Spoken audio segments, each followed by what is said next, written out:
Hi everyone, a very good evening to all of you. My name is Ashna Sisodia and you're watching this video on Unacademy's YouTube channel UPSC Articulate.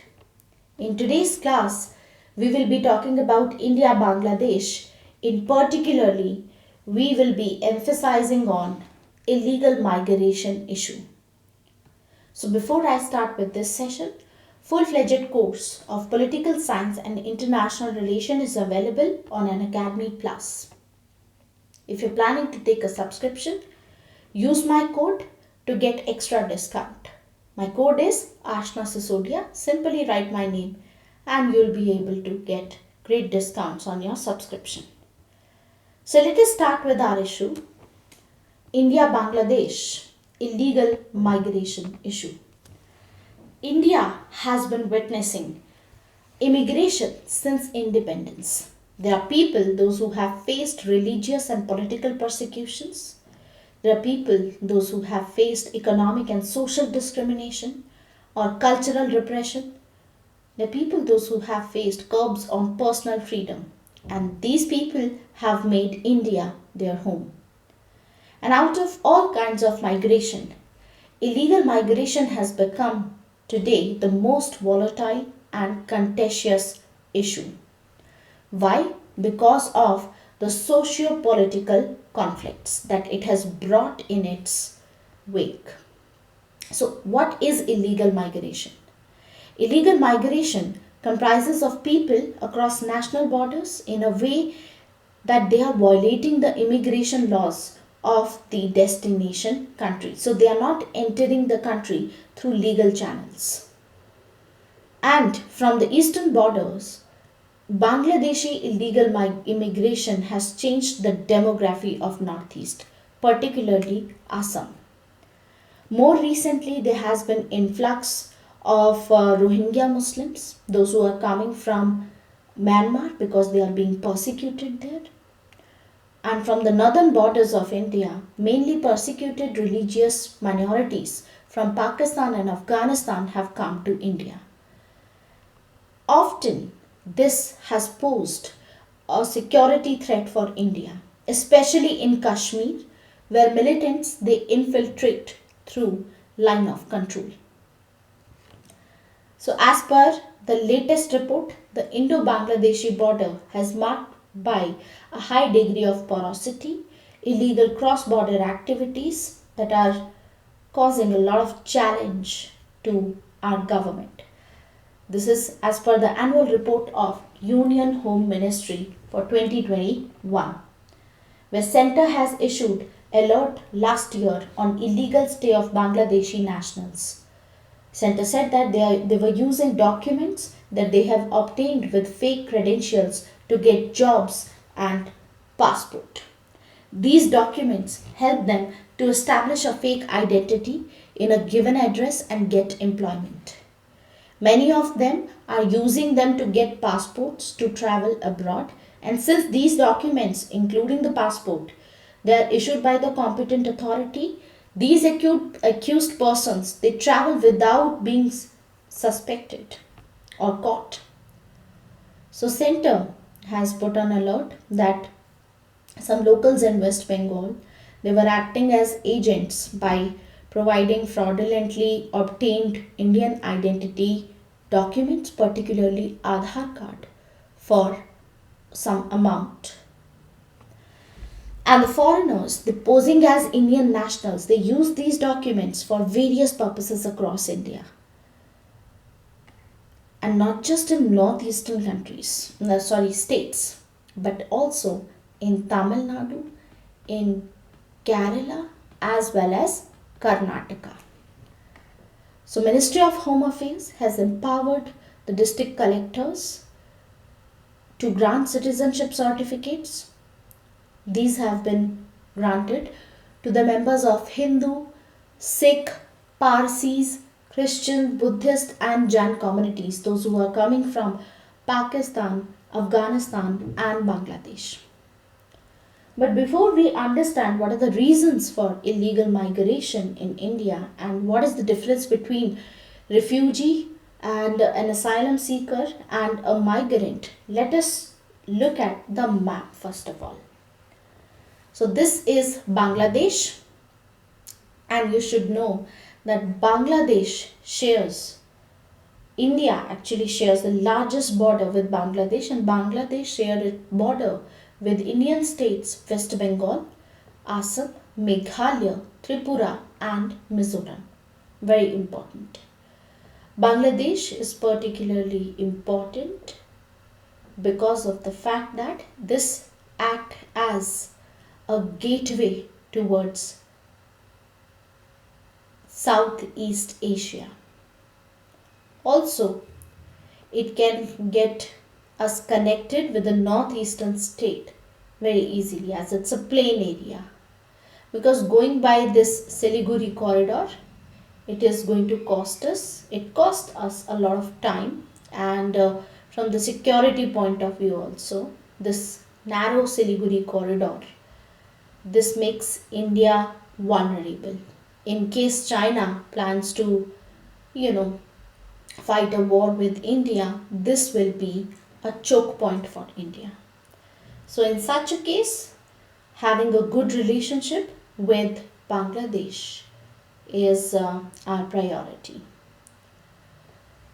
Anyways, so now that we have looked at this map, let us now understand what is the difference between a refugee, a migrant, and asylum seeker. See, refugees are people, those who are outside their country of origin for reasons because they are persecuted in their homeland, or there must be some sort of conflict, or they must be facing some sort of violence. It can be any other circumstance that have seriously disturbed the public order, as a result of which they require international protection. The refugee definition can be found in the 1951 Convention and regional refugee instruments as well as in UNHCR's statute. What about a migrant? As such, there is no formal legal definition of an international migrant, but most of the experts agree that an international migrant is someone who changes his or her place of residence irrespective of the reason for migration or legal status. So, generally, two types of migrants are there: long term as well as short term migrant. Short term means temporary migration, like for a duration of 3 to 12 months, and long term migration is permanent migration for a duration of 1 year or more. But what about asylum seeker? See, you become a refugee only after you get the status of asylum seeker. So basically, initially one has to be asylum seeker, and then later on they'll be recognized as refugee. So therefore, an asylum seeker is a person who has left their country and they are seeking protection from persecution and serious human right violation in another country, but this person has not been legally recognized as a refugee. This person is waiting to receive a decision on their asylum claim. Seeking asylum is a human right, which means everyone should be allowed to enter another country to seek asylum. So let us try to understand the pattern of illegal migration since post-independence. See, I'm not going to limit myself here to Bangladesh. I'll be talking about whatever illegal migration that have taken place since independence.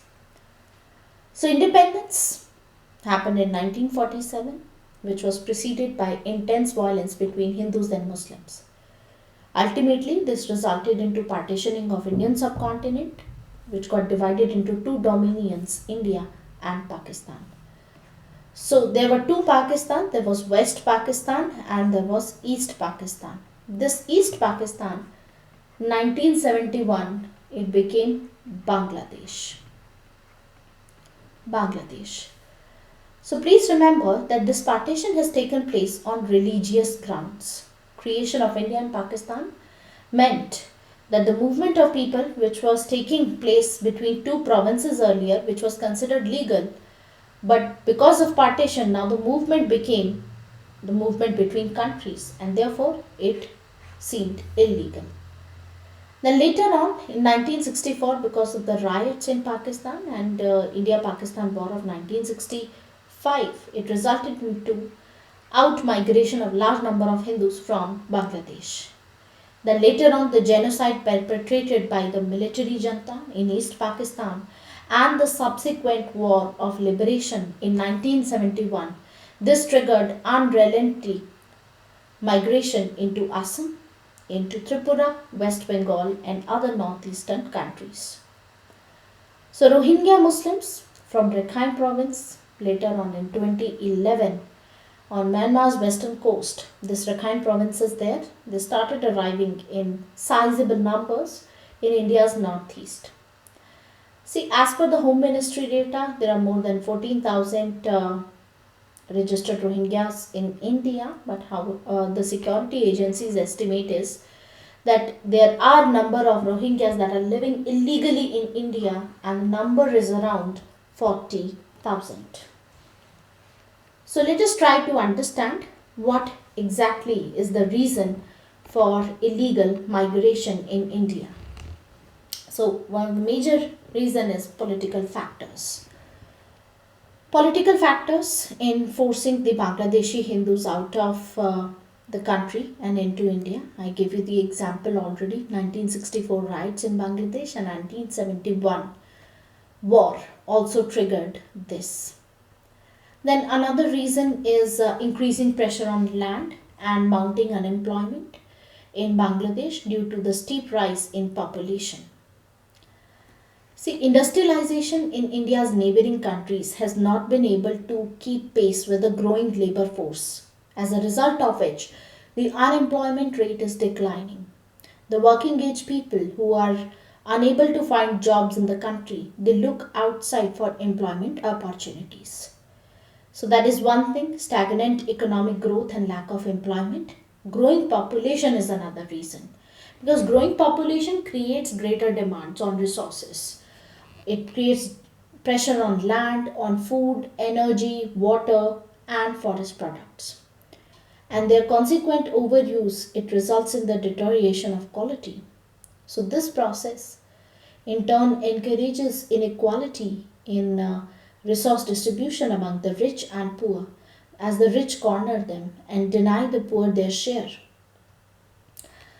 Then another reason which we can say is porous India-Bangladesh border.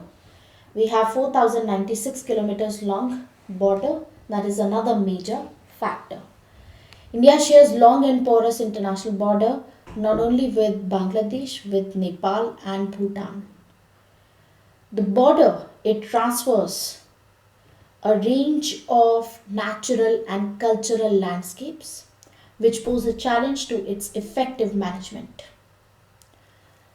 Another facilitating factor why illegal migration is taking place can be because of the ethnicity. The ethnic composition of the people is similar on both sides of the borders, and therefore it is quite difficult to differentiate between the citizens and the citizens of other countries, the illegal migrants. Because of the fertile land in India, the flat and fertile land along the border, it supports dense human settlements right up to the border. There are many villages located right along the borders. The social networks established between the old immigrants and new immigrants over decades, these are extremely vital for the clandestine movement of people across the border. Also, sometimes corruptions these have been highlighted by security personnels. The border guarding personnel often collude with the smugglers and touts for economic benefits. The army personnels have been notorious for demanding money from migrants to look the other way when these undocumented migrants cross the international border. And like I talked about political factors, there is political patronage also.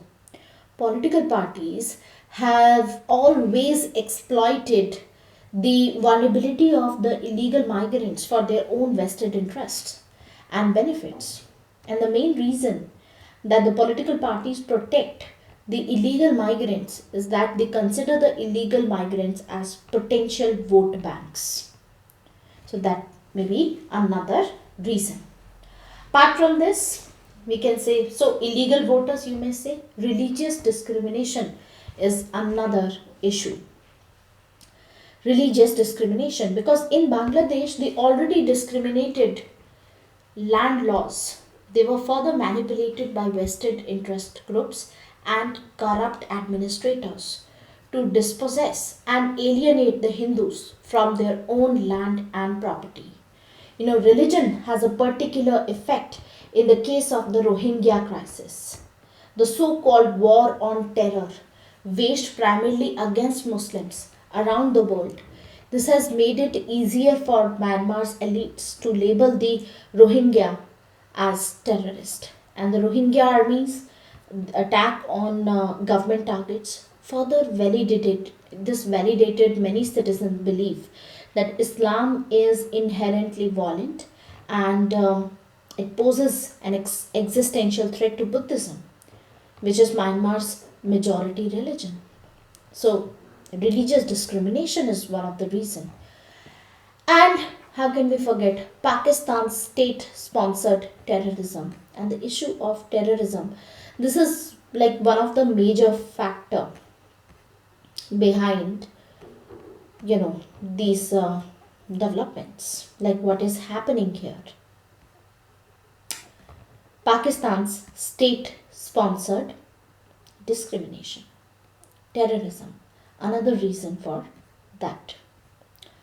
You know, in Bangladesh, the already discriminatory land laws were there, and in Pakistan, militants and people they are infiltrating into Kashmir. This is all done to create unrest in Kashmir and keep India embroiled in the decades long issue posing the biggest security threat. Pakistan's ISI has been active in Bangladesh. They are supporting militant movements in Assam. And this is alleged that among the illegal migrants, there are also militants who enter into Assam to carry out the terrorist activities. So these are the major issues. Let us understand what are the legal frameworks available in India as far as these immigration is concerned.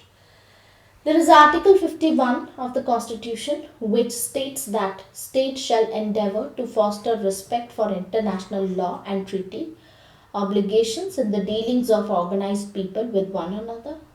And as per the Citizenship Act of 1955, an illegal immigrant can be foreign national who enters India on valid travel documents but stays beyond their validity, or a foreign national who enters without valid travel documents. Then there is the Foreigners Act of 1946, which gives the central government the right to deport a foreign national. Another legal framework which is available for Indian government is that India is not a signatory to 1951 United Nations Convention and 1967 Protocol, which is related to the status of refugees. So it does not currently have a national law on refugees. Apart from this, while law and order is a state subject under the Indian Constitution, international relation and international borders, these are under the exclusive purview of Union government. Very, very important. And this has resulted in a variety of agencies, both of the central as well as the state governments, having to deal with refugee matters connected with law enforcement. In fact, in 2011, the Union government circulated to all states and union territories a standard operating procedure to deal with foreign nationals who claim to be refugees. So India does not have on its statute book a specific and a separate law to govern refugees. This NRC issue in Assam, which you must know, National Register of Citizens, containing information for each individual like their father's name or husband name, nationality, sex, age, means of livelihood. All of these was prepared by the Assam government in 1951. The NRC was aimed to help identify and verify genuine Indian citizens and repatriate foreigners. Now, the Assam government has recently released the updated version of NRC also. Another legal framework includes the Foreign Tribunals of 1964, as these tribunals had the power to take up cases to decide whether a person is a foreigner or not, as specified in the Foreigners Act of 1946. Another legal framework is the Multi-Purpose Identity Card. In 2010, Aadhaar project was launched to provide a unique identification number to each resident of India and the unique identification number as well as identification. Then there was amendment to Citizenship Act which was introduced. Those who have been forced to seek shelter in India because of religious persecution in their home countries, primarily Hindu, Sikh, Jain, Buddhist, Parsi, and Christians from Afghanistan, from Pakistan, and Bangladesh, this legal framework has been there. So, what do you think? What are the measures that are needed to solve this matter, to solve this issue? Diplomatic efforts. India has to make a diplomatic effort to get Bangladesh to cooperate, as illegal migration cannot be solved unless origin country cooperates. So I think sharing of digital database of its citizens will make it easier. Another measure which is needed is the better border management, like fencing, construction of border roads, and proper management of border that will make a difference. Like we can engage in proactive patrolling of the India Bangladesh and India Myanmar international borders. Apart from this, unique identification number scheme, compilation of data is likely to reduce the comfort level of fresh illegal migrants. We can, we can put a bar from voting rights.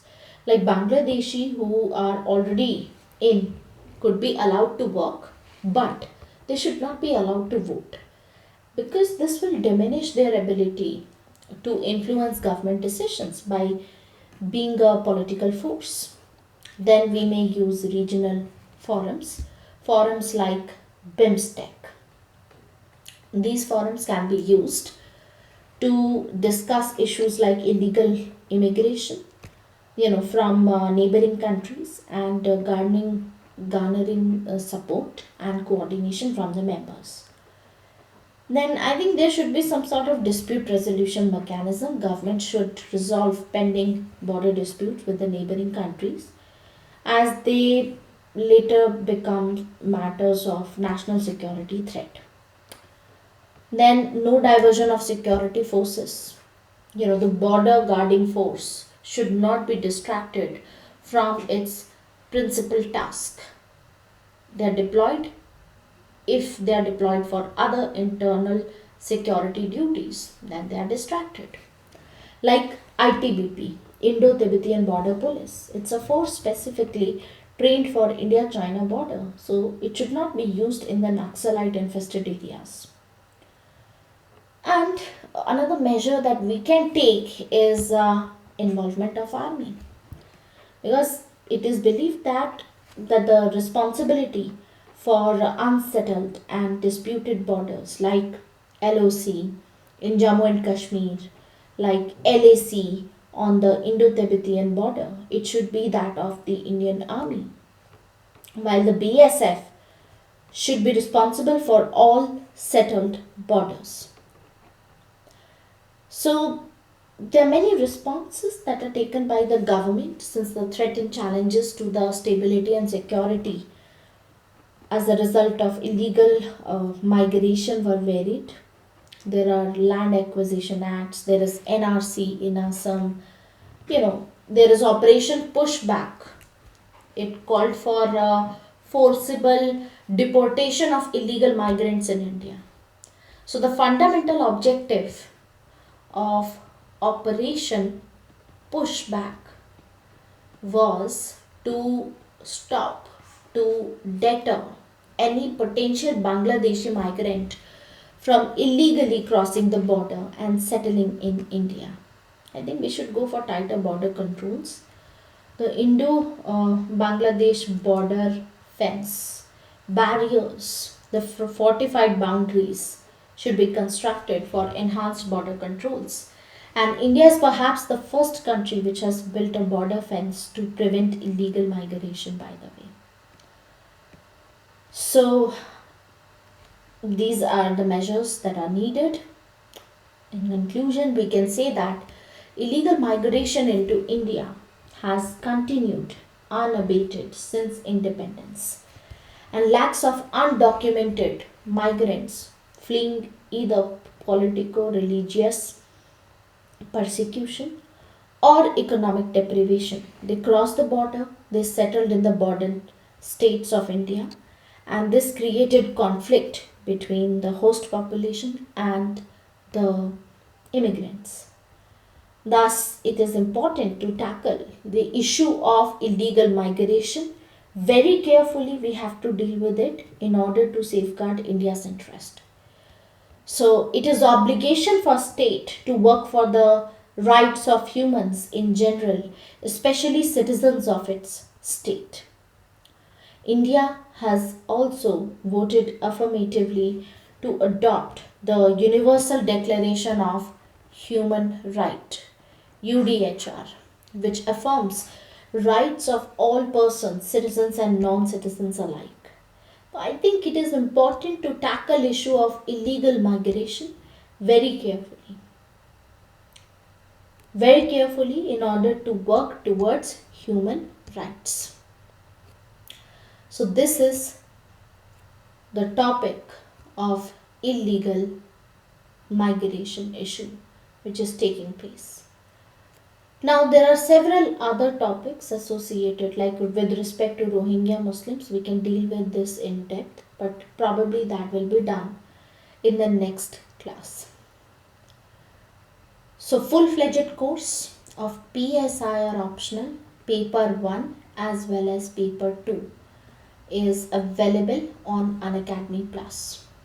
The only difference between whatever I am teaching you right now from general studies point of view and what I will be teaching you from optional point of view is going to be that in PSIR you have to prepare expert opinion.